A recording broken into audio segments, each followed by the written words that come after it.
Jangan lari! Jangan lari!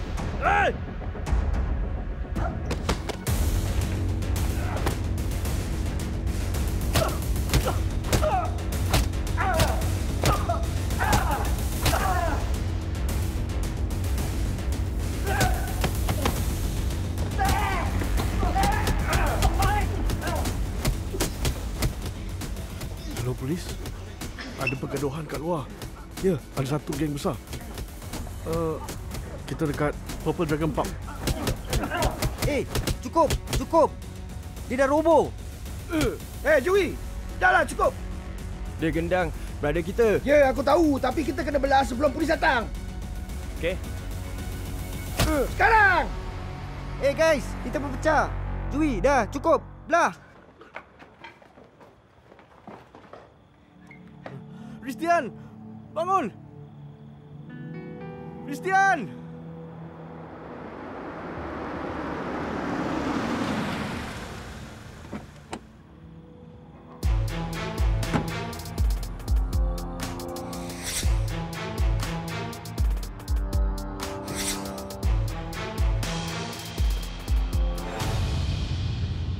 Tuan, ada laporan pergaduhan di sini tadi. Orang yang buat laporan, Timothy Wong. Dia pengurus Purple Dragon Pub. Menurut dia, pergaduhan bermula dekat Golden Prosperity Bar. Pengurusnya Orson Cho. Berapa mangsa?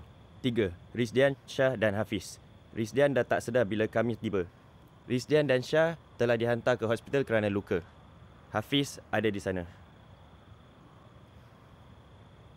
Terima kasih. Saya akan bercakap dengan pemilik Purple Dragon Pub. Awak akan berbual dengan Orson dan tanyakan apa yang berlaku di Golden Prosperity Bar. Michelle, berbual dengan Hafiz dan lihat apa yang boleh membantu. Encik, I.O. kat sini. Dia nak cakap dengan Encik. Hai, saya SIO Helmi. Saya nak tanyakan beberapa soalan tentang kejadian itu. Okey. Awak tahu apa yang berlaku? Saya dalam pub bila tiba-tiba saya lihat lelaki berlari ke sini dekat kaki 5. Dia dikejar 2 lelaki lain. Selepas mereka tangkap, mereka berlasah. Walaupun lepas dia jatuh, mereka teruskan. 4 lelaki lain datang dan selepas itu mereka berhenti. Kemudian mereka semua lari. Awak kenal sesiapa dari kumpulan penyerang tu? Rasanya tidak. Dan mangsa pula? Saya pun tak kenal. Awak tahu mereka bergaduh pasal apa? Saya tak tahu. Boleh saya tengok rakaman CCTV awak? Ya, dalam telefon saya. Saya cari dulu. Jadi berapa anggota yang diorang ada? 8. Awak kenal siapa-siapa? 2 dari mereka pernah ke sini, tapi saya tak tahu nama mereka. Jadi, apa yang sebenarnya berlaku? Sambil keluar, mereka berhenti untuk berbual di luar. Tiba-tiba, mereka bergaduh dengan 3 orang lelaki yang sedang duduk. Salah seorang lari ke bahagian atas koridor, dekat Purple Dragon Pub. Mereka kejar dan pergaduhan berterusan di sana. Okey. Awak kenal ketiga-tiga mangsa? Tak, saya tak pernah nampak mereka. Orson, boleh saya tengok rakaman CCTV awak? Okey, mari saya tunjuk. Awak pasti awak tak nak pergi ke hospital untuk dapatkan rawatan luka awak? Tak, saya okey. Boleh ceritakan apa yang berlaku? Kita bertiga duduk kat luar pub dan sekumpulan lelaki ni keluar. Tiba-tiba, seorang ni pekik-pekik kat Rizdian. Kenapa kau jeling kat aku?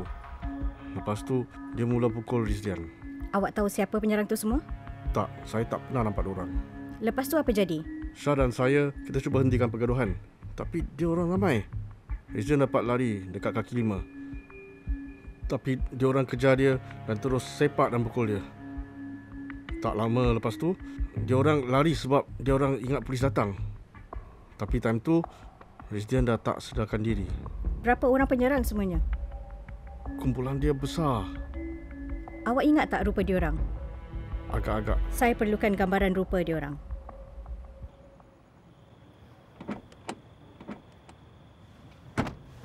Saya ada gambaran rupa mereka.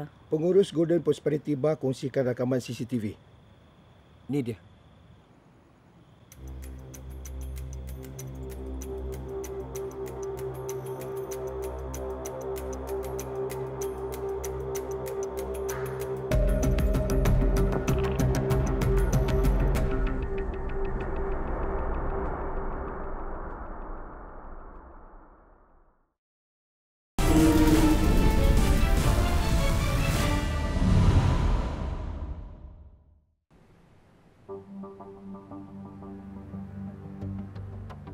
Rakaman ini tunjukkan dengan jelas muka ke-8 penyerang. Mereka di sini sejam lepas. Pastinya mereka dekat dengan kawasan ini. Kita buka mata dan kena berawas. Baik, Tuan. Hai, Encik. Hai. Saya I.O. Peter dari CID dan ini rakan saya. Ada nampak mana-mana 8 lelaki ni? Tak ada, Encik. Okey, terima kasih. Mari. Hai, saya SIO Helmi dari CID. Awak pernah nampak kumpulan lelaki ni? Tak. Hai Encik, saya I.O. Michelle dari CID dan ini rakan saya. Kami nak tanyakan beberapa soalan. Awak pernah nampak orang-orang ini dekat sini? Ya, kat sebelah sana. Kat sana? Okey, terima kasih banyak. Sama-sama.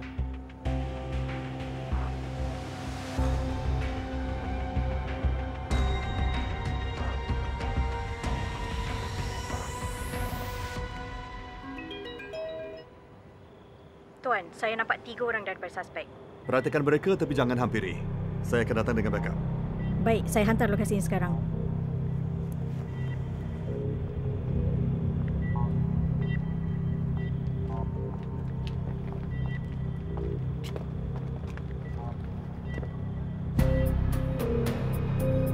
Michelle, kamu sebelah kiri. Peter, sebelah kanan. Akhil, ikut saya. Ayo.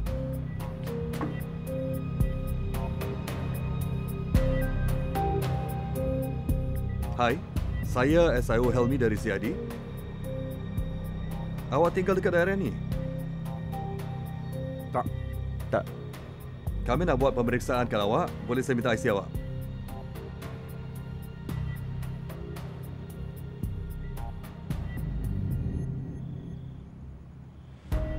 Dari mana tadi sebelum datang sini? Rumah. Kita dari rumah. Buku jari awak ada calar.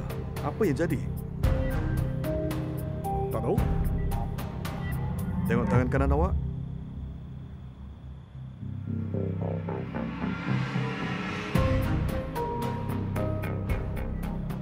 Kat baju awak ni darah kering.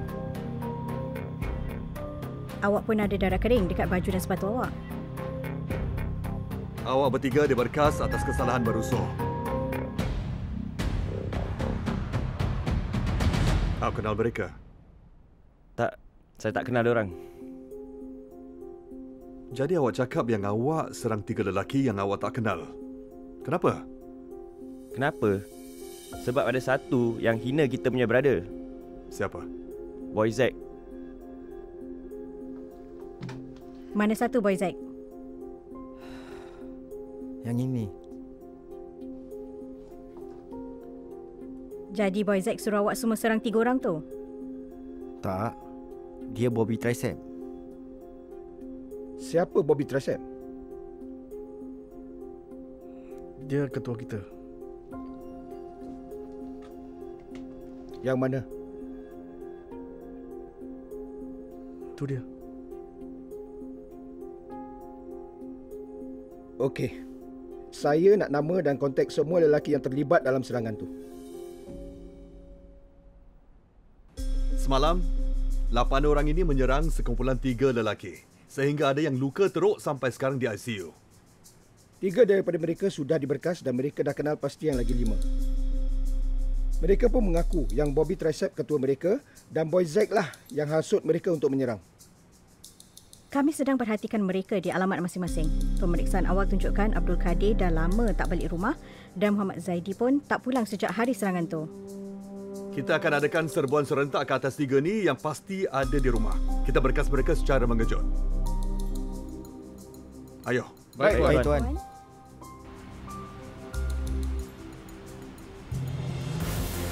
Hai Encik.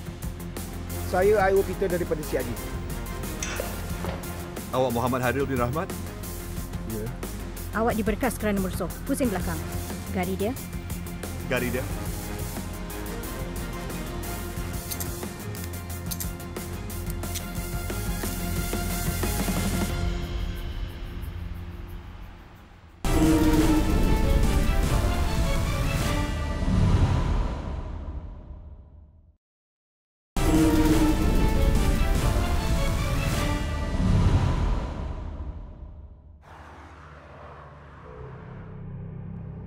Apa berlaku malam tu?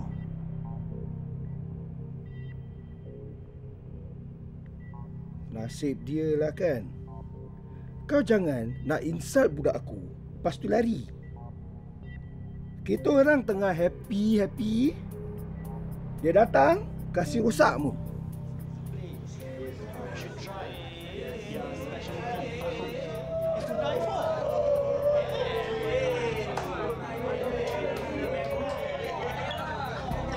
Tak boleh.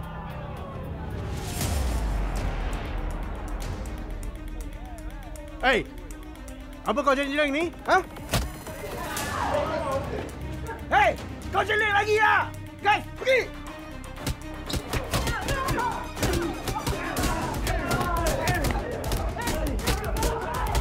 Dia lari tu!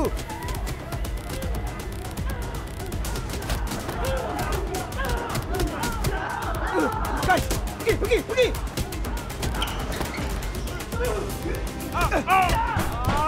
Hei, jangan ikut kita! Pergi! Jangan lari! Jangan lari!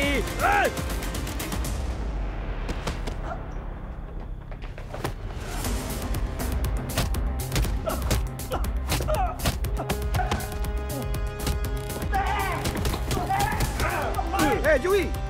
Dah lah, cukup! Dia gendang brother kita. Ya, aku tahu. Tapi kita kena belah sebelum polis datang. Okey. Sekarang! Guys, kita berpecah. Joey, dah cukup. Belah. Mereka 3 orang. Awak 8. Dan serangan awak zalim sangat. Adil ke tu? So, memang padan pun. Peter, Tuan. ada update tentang Abdul Kadir dan Muhammad Zaidi? Ya, Tuan. Kami ada pegawai yang perhatikan dan akan laporkan kalau mereka balik. Saya ada senarai tempat yang mereka sering pergi daripada suspek yang lain. Saya akan bawa pasukan untuk periksa. Okey, kita terus mencari.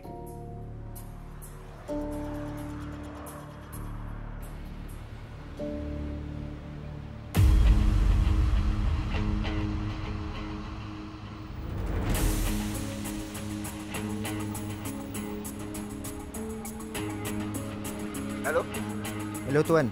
Kami nampak Boy Zack dan Anji kau. Dua-dua sekali? Tak, jangan dekati. Kami ke sana sekarang. Kedua-dua Abdul Kadir dan Muhammad Zaidi dilihat pulang ke alamat berdaftar Zaidi. Okey, Jan. Tuan, kami dapat berita suspek sedang turun sekarang. Baik. Michelle dan Austin, cover tangga. Peter dan Akil pergi ke lantai lift. Yunis, awak ikut saya. Mari.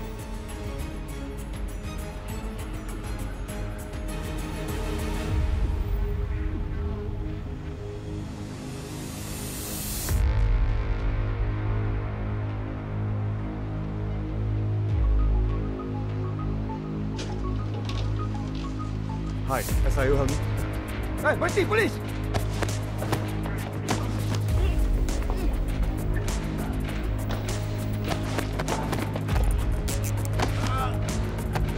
Gari dia. Saya SIO Helmi. Awak diberkas kerana merusuh. Dalam kes yang baru anda saksikan, sekumpulan 8 lelaki menyerang mangsa mereka dengan kejam.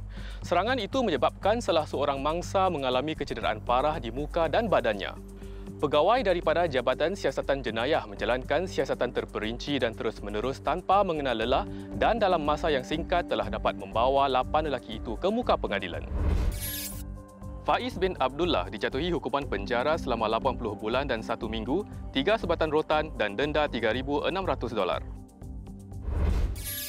Muhammad Zaidi bin Abdullah, Muhammad Hairil bin Rahmat dan Zulhairi bin Abdul Rashid dijatuhi hukuman penjara antara 31 dan 46 bulan dan antara 3 dan 6 sebatan rotan.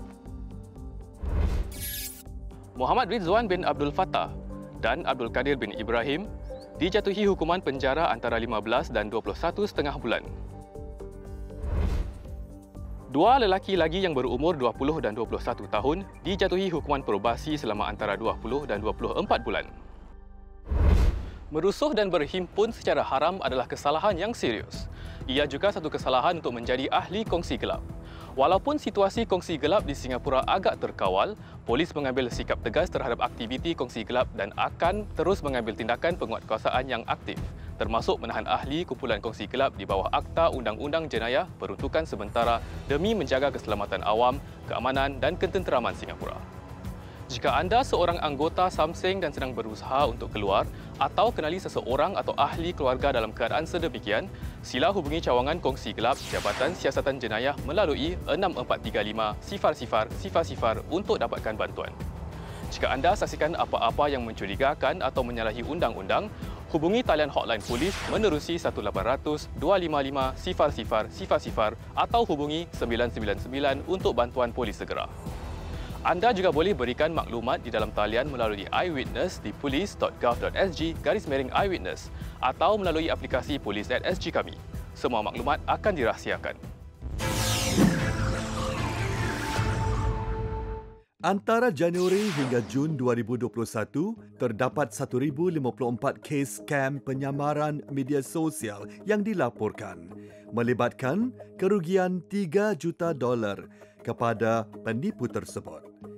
Jumlah terbesar yang ditipu dalam satu kes dalam tempoh ini berjumlah $1 juta. Berikut seorang selebriti yang akaun Instagramnya baru-baru ini telah ditiru. 这2个月我的 Facebook 被盗用了，是在之前呢，我的朋友先通知我，然后再接到我 Facebook 或者 IG 的一些 fans， 他们留言或者拍照给我看，问我是不是代言这些产品。我那时候很惊讶，我就真的只跟着点进去看了，果然是用了我的照片。里面呢，代言了不同的产品，有化妆品，风水的用品，还有一些首饰。照片是我的，有一些我们也有不晓得从哪拿到的，有一些是我的以前社交平台用的。那么他们就利用了这些照片呢，就加上一些文字，说是我讲的第一人称所表达的一些广告词写了进去。其实我根本没有说过这些话，我也没有用过这些产品。我很担心啊，因为我发现那个时候呢，出现了很多不同版本的假广告，都是由不同公司发出来，用同样的照片，但是文字稍微修改。那我赶紧呢，就在我自己的 Facebook 平台上就发了一篇就是文章来提醒我的朋友，我告诉他们，这些广告不是我代言的。而且呢，特别提醒就是当他们付款的时候呢，要小心他们的户头，还有信用卡账号，还有个人资料被盗用。那很可惜，这篇文章出来了之后，就有读者在下面说他们已经上当了。所以这个时候我知道事情已经很严重了，我就赶紧去报警。那警方呢，那边做了 report 之后，要我通知电视台，同时呢，也通知 Facebook 要采取行动。我在这里要提醒各位朋友啊，就是我的粉丝还有我的朋友们呢，如果是我的账号呢是有个小蓝勾的，那另外一个呢就是你们看到那广告上面呢的照片是很假的，好像有电脑合成啊，还是很不自然的话，那也是假的。那还有所有真正的广告或者是那些宣传呢，都是由我自己的账号发出，或者是跟我合作的广告商的平台发出。那我相信有些朋友呢也看到，就是知财啊，或者一些名厨啊，或者是一些艺人朋友啊的一些平台上呢，也有一些假广告了，陆续的出现。那请通知我们，可以留言来问我们本人，再发现的话，请举报他们。Lindungi diri daripada skam penyamaran media sosial dengan langkah-langkah berikut. Berawas dengan permohonan mengejut daripada kontak di media sosial. Selalulah sahkan permohonan di media sosial dengan pemilik akaun. Jangan dedahkan butiran peribadi atau perbankan anda di media sosial. Ambillah langkah aktif untuk lindungi diri dan orang yang disayangi dan menjadi komuniti yang bijak. Sekiranya perlukan nasihat, hubungi talian bantuan anti penipuan kami di 1800-722-6688 atau layari www.scamalert.sg. Kita telah tiba ke penghujung jejak jenayah bagi musim ini. Saya ASP Muhammad Fadil Muhammad Hisum. Sehingga kita bertemu di musim hadapan, mainkanlah peranan anda dalam mencegah, mengekang dan mengesan jenayah.